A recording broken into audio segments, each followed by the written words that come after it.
दोस्तों जय मसीह, praise the Lord. आप सभी को प्रभु यीशु मसीह के नाम में आज की सुबह की शुभकामनाएं। Good morning. और मैं उम्मीद करता हूं कि आप लोग आशीषित हैं, ब्लेस हैं।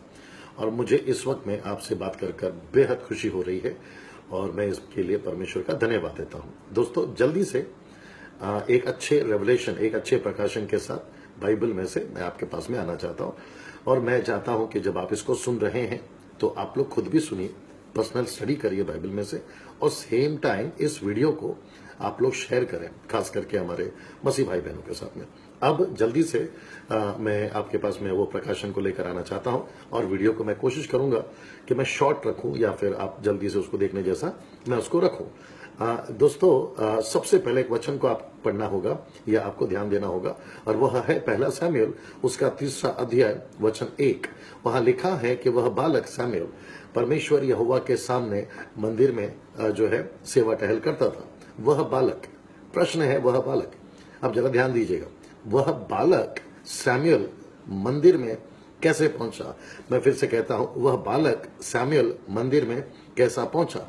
अगर मुझसे आप ये पूछोगे पास्टर डैनियल कि ये बालक कहां था, तो इसका जवाब मेरी तरफ से मैं देना चाहूंगा, ये बालक कहीं नहीं था। जानना चाहोगे क्यों? क्योंकि इसी का पहला अध्याय, यानी कि पहला शमूएल का पहला अध्याय, वहां उसका एक माँ था, वहां उसका एक पिता था। पिता का नाम था एलकन्ना, उसकी माँ का नाम था हन्ना। उसकी माँ चाहती थी कि मुझे बच्चा हो, शमूएल नहीं।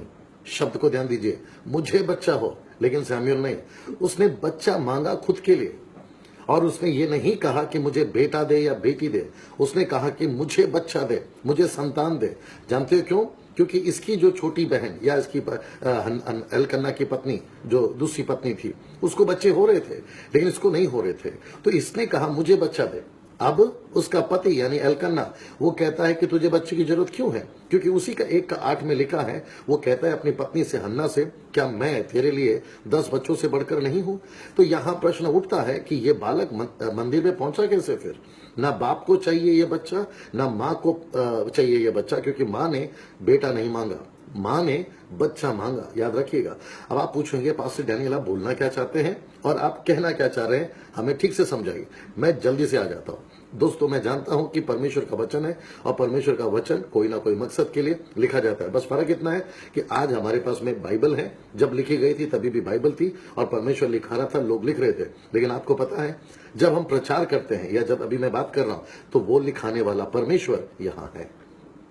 मैं जब पढ़ रहा था और जब मैं सेविकाई कर रहा हूं लगातार 4-5 साल से, खास करके ग्रेट कमीशन को लेकर, तो इस आयत से प्रभु ने मुझसे बात करी और मेरे मन में ये प्रश्न डाला, तो जो कि मैं आपके सामने रखने जा रहा हूं और मैं इसका जवाब भी आपको देना चाहूंगा प्रभु की ओर से।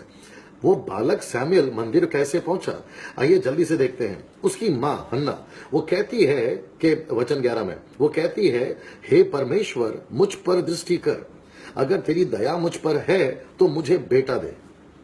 मैं वापस कहना चाहता हूं, वो कहती है अगर तेरी दया मुझ पर है तो मुझे बेटा दे। पहला शमूएल पहला अध्याय वचन 11, मुझे बेटा दे। मैंने जैसे उसको पढ़ा, मैंने कहा कि आपको कैसे पता चला कि आपको बेटा ही होने वाला है? फिर वचन 12 में लिखा है कि वो ऐसी प्रार्थना करने लगी, ऐसी ही प्रार्थना करने लगी। तो पहले कौन सी प्रार्थना करती थी? वैसी प्रार्थना करती थी। इसका मतलब है उसकी वैसी प्रार्थना में क्या था? मुझे बच्चा चाहिए। उसने ये नहीं कहा कि मुझे बेटा चाहिए, और लगातार हर साल यही चलता रहा। लेकिन जब उसने वैसे से ऐसी प्रार्थना करना शुरू किया कि मुझे बेटा दे, बेटा क्यों? वो कहती है कि जो बेटा आप मुझे दोगे, वो बेटा मैं आपकी सेवा के लिए समर्पित करूंगी। और तब जाकर हम देखते हैं कि एग्जैक्टली वह बेटा हुआ, और वो बेटा Jesus Christ, get ready now, वो बेटा परमेश्वर के मंदिर में जाकर पहुंचा।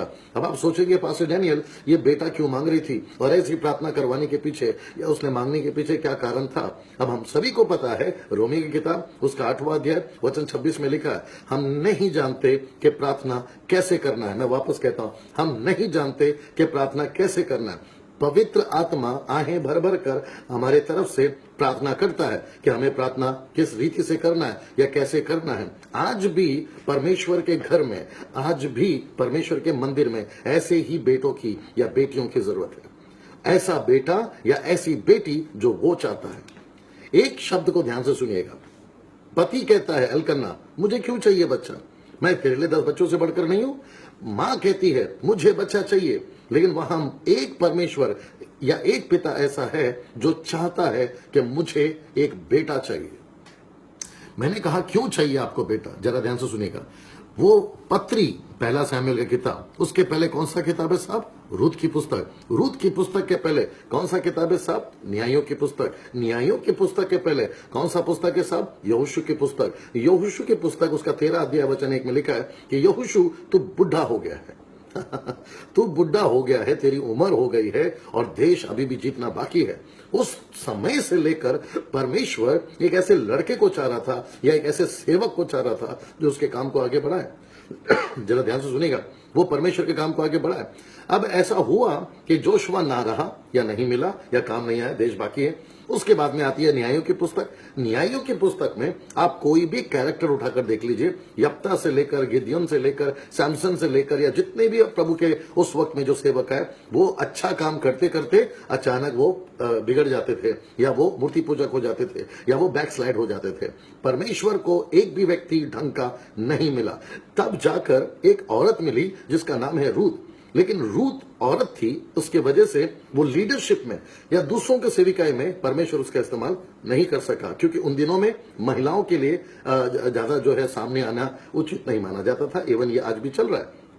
अब प्रश्न ये उठता है कि ना लीडर्स रहे, ना यप्ता, ना गिडियन, ना सैमसन और ना जोशुआ और ना ये महिला, क्योंकि वो आगे नहीं बढ़ पाएगी, क्योंकि समाज में उस वक्त में इजाजत नहीं थी। अब परमेश्वर कहता है कि मैं खुद एक ऐसी औरत को चुनूंगा जिसको बच्चे होते ही नहीं है, यानी कि हन्ना, और वो ऐसी प्रार्थना करेगी जैसा मैं चाहता हूं। तो जब उसने अपनी प्रार्थना बदली वैसे से ऐसी, और वो वैसे में क्या था? बच्चा मुझे चाहिए। ऐसी में क्या है? बच्चा प्रभु को चाहिए। और जब ऐसी प्रार्थना हुई तब जाकर वो जो बालक शमूएल है वो मंदिर में पाया गया। और तीसरा अध्याय कहता है कि परमेश्वर का वचन दुर्लभ हो गया था। इसका मतलब है दर्शन कम मिलते थे, आवाजें कम आती थी। जानना चाहोगे क्यों? क्योंकि वहां पर जो एली था वो परमेश्वर उससे बात करना बंद कर दिया था, क्योंकि उसके 2 बेटे ठीक नहीं थे।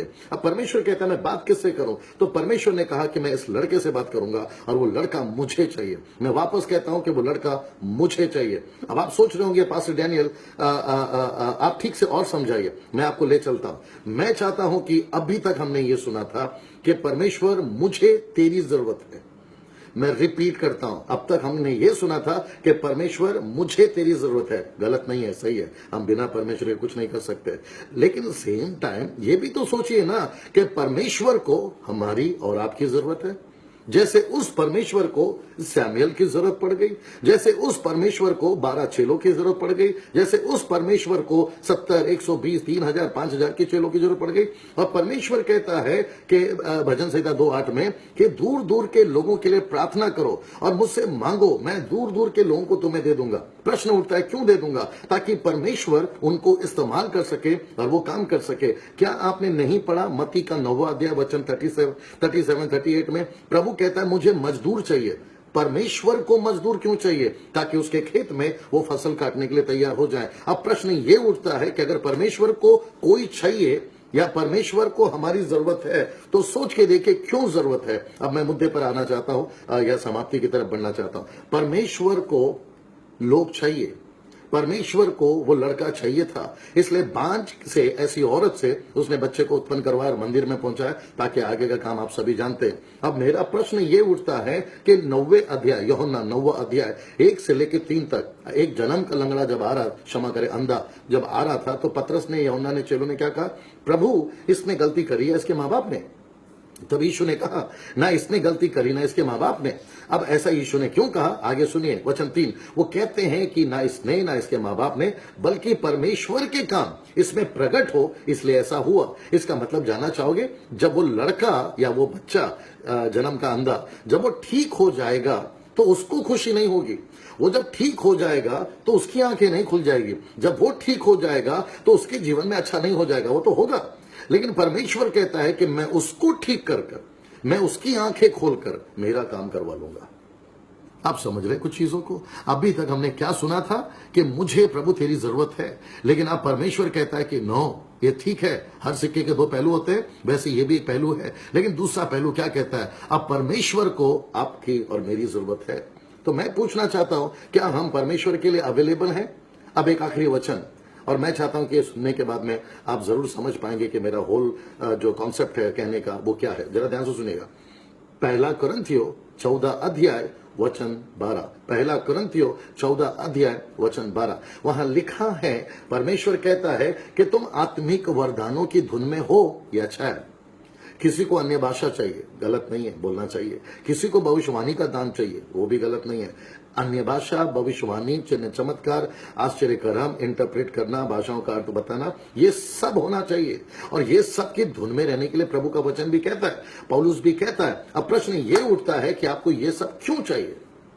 आपको अन्य भाषा में क्यों बढ़ना है? आपको भविष्यवाणी में क्यों बढ़ना है? आपको दान में क्यों बढ़ना है? आपको फेमस क्यों होना है? आपको अच्छा सेवक क्यों बनना है? आपको television, national, international, leaflet, handbills, posters या फेसबुक या यूट्यूब, आपको लोग ऑटोग्राफ, फोटोग्राफ, आपकी पहचान, आपके एल्बम्स, आपके कॉन्सर्ट्स, आपके बैंड, ये सारी चीजें आपको क्यों चाहिए? और गलत नहीं है, ये सब चाहिए, ये सब चाहिए। लेकिन क्या कभी आपने सोचा कि वचन अध्याय 14 वचन 12 में क्या लिखा है? पहला कुरिन्थियों के, वो कहता है कि जैसे तुम आत्मिक उन्नति करते हो वरदानों में अपनी, वैसे तुम्हारे आत्मिक वरदानों की उन्नति से कलीसिया की उन्नति होनी चाहिए। आप शायद समझ गए होंगे। आप, इसका मतलब है कि आपको जो भी प्रभु दे रहा है वो आपको नहीं दे रहा है, वो आपके द्वारा इस्तेमाल कर कर अपने राज्य को बढ़ा रहा है। मैं फिर से कहना चाहता हूं, आप अच्छे वक्ता हैं, अच्छे सिंगर हैं, म्यूजिशियन हैं, आप प्रॉफिट हैं, आप टीचर हैं, अपोस्तल हैं, इवेंजलिस्ट हैं, बाइबल टीचर हैं, आप जो भी हैं, आपको सलूट है। लेकिन प्रश्न ये उठता है कि ये सबको लेकर आप किसके लिए करेंगे? आप उस यीशु के लिए करेंगे, उसके राज्य के लिए करेंगे। यही तो प्रभु चाहते हैं। और आपको पता है, जिस दिन ये सब कुछ समाप्त हो जाएगा, मिशन खत्म हो जाएगा, सेवा खत्म हो जाएगी, उस दिन पवित्र आत्मा कलीसिया को जो चला रहे थे या तैयार कर रहे थे, प्रकाशित वाक्य 22:17 कहता है, आत्मा और दुल्हन दोनों कहती है, आ हे प्रभु यीशु आ, और वो दोनों चले जाएंगे। यानी कौन कौन? आत्मा और कलीसिया। इसका मतलब है पवित्र आत्मा के 9 वरदान, पवित्र आत्मा की 5-fold मिनिस्ट्री, ये आपके पर्सनल यूज के लिए नहीं है। मैं फिर से कहता हूं, यह आपके पर्सनल यूज के लिए नहीं है। यह आपको दिया गया है ताकि आप इसको लेकर परमेश्वर के राज्य के लिए इस्तेमाल करें। आप उसके राज्य को बढ़ाएं। अन्य भाषा चाहिए ना, ले लीजिए ना। दान चाहिए ना, ले लीजिए ना। भविष्यवाणी का दान चाहिए ना, ले लीजिए ना। आपके हाथों से चमत्कार होने चाहिए ना, ले लीजिए ना। लेकिन ये सब करते वक्त में, जरा ध्यान से सुनिएगा, ये सब करते वक्त में आपने ये सोचा आप बढ़ रहे हैं या वो, आपका राज्य बढ़ रहा है या उसका राज्य बढ़ रहा है, आप फेमस हो रहे हैं या वो फेमस हो रहा है। याद रखिएगा, परमेश्वर के सेवक पौलुस ने कभी नहीं कहा कि ये सब हमारे यूज के लिए, उसने कहा ये सब उसके राज्य के बढ़ोतरी के लिए होना चाहिए। मेरी ऐसी बहुत सारी वीडियोस है साहब, यूट्यूब पर, फेसबुक पर, आप लोग अगर देखते रहोगे तो आपको पता चलेगा, मैं खास करके 4-5 सालों से बहुत डिफरेंट बात कर रहा हूं। जो पहले मैं बात करता था या गाना गाता था या फिर जो भी मैं काम करता था, वो डिफरेंट होते थे, लोगों को अच्छा लगता था। अब ऐसा हुआ है क्योंकि अब मैं थोड़ा सा डिफरेंट बात कर रहा हूं, क्योंकि मेरी को एक बात जो समझ में आई है, ये डैनियल राज खुद को नहीं फेमस करना है। सी माय गुडनेस, लोग ऑटोग्राफ मांगते थे साहब मुझसे, लोग फोटोग्राफ लेते थे, अभी भी मांगते, अभी भी लेते हैं। लेकिन तब में और अब में फर्क आ गया है। तभी मुझे ऐसा लगता था, ओ परमेश्वर आपका धन्यवाद, आप मेरे कॉन्सर्ट में उतर कर आए, आप मेरी मीटिंग में उतर कर आए, आपने मुझे अनॉइंटिंग दिया, आपने मुझे सामर्थ दिया, आपको बहुत बहुत धन्यवाद। देखो मेरे कितने फैन फॉलोइंग्स हो गए, देखो मुझे कितने लाइक्स या कॉमेंट्स मिल रहे हैं। मुझे ऐसा लगता था कि प्रभु तेरा धन्यवाद कि तूने मुझ जैसे आदमी को कहां से उठाकर कहां पहुंचा दिया, आपको धन्यवाद। मुझे मुझे मुझे मुझे मुझे मैं और जब मुझे पता चला कि मुझे नहीं उसको चाहिए, मैं नहीं वो, मेरा राज्य नहीं उसका राज्य। आज जब ऑटोग्राफ कोई लेते हैं, मांगते हैं, तो मुझे ऐसा लगता है यार ये मुझसे क्यों मांग रहा है, इसमें मेरा है ही क्या। इसलिए तो पतरस यूहन्ना ने जब उस जन्म के लंगड़े को ठीक किया तो लोगों ने पूछा कि भाई ये कैसे ठीक हो गया। तो पतरस ने कहा यार तुम तो ऐसे बोल रहे हो कि मानो हमने ठीक किया, हमने कहां ठीक किया, ये तो प्रभु ने ठीक किया। एक भी व्यक्ति ने क्रेडिट नहीं लिया। मुझे नहीं पता चलता 21 सदी में परमेश्वर अद्भुत रीति से काम कर रहा है, जो कि मैं जानता हूं इस बात को। एक टाइम था सेवकों की बहुत कमी थी, अब अच्छी खासी सेवकों की तादाद बढ़ गई है। फेसबुक पे, यूट्यूब पे मिनिस्ट्रीज बढ़ रही है, मिरेकल्स हो रहे हैं, सब कुछ हो रहा है। लेकिन याद रखिए, फोकस नहीं बदलना। मैं वापस कहता हूं, फोकस नहीं बदलना। मैं एक और वीडियो पर आऊंगा, हो सकेगा जैसे प्रभु अगुवाई करेगा। मैं उस वीडियो में बात करूंगा कि आपको परमेश्वर सामर्थ क्यों देना चाहता है, आपको एजुकेटेड क्यों बनाना चाहता है, आपके द्वारा परमेश्वर आश्चर्य कर्म क्यों करना चाहता है, उसके ऊपर मैं बात करूंगा। क्योंकि दुनिया 4G पे चल रही है और हम क्रिश्चियंस कौन से जी पे चल रहे हैं या कितनी स्पीड में चल रहे हैं, मैं उसके ऊपर बात करूंगा। लेकिन मैं समझता हूं कि वो लड़का सैमुअल वहां कैसे पहुंचा। ना बाप को चाहिए था, ना मां को चाहिए था, लेकिन एक है जो परमेश्वर को चाहिए था, तो उसने प्रार्थना बदलवाई वैसी सी ऐसी, और जब वो मंदिर पहुंचा तो कहा कि तुझे मेरा काम करना है, क्योंकि परमेश्वर को ऐसे लोग चाहिए। सो मैं समझता हूं कि ये टोटल जो वीडियो है जब अपलोड होगा फेसबुक पे, यूट्यूब पे, व्हाट्सएप पे, जितना हो सकता है शेयर करिए और आइए हम अपनी सोसाइटी, अपने मसीह लोगों को एजुकेट करें, मजबूत बनाएं और सही फोकस में लेकर चलने वाले बनाएं। मैं धन्यवाद देता हूं कि आपने इतनी देर मेरी वीडियोस को सुना, मेरी बातों को सुना। परमेश्वर आपको बहुत ऐसे आशीष देने पाए। मेरा फोकस एक ही है कि उसका राज्य बढ़े। Thank you so much. God bless you.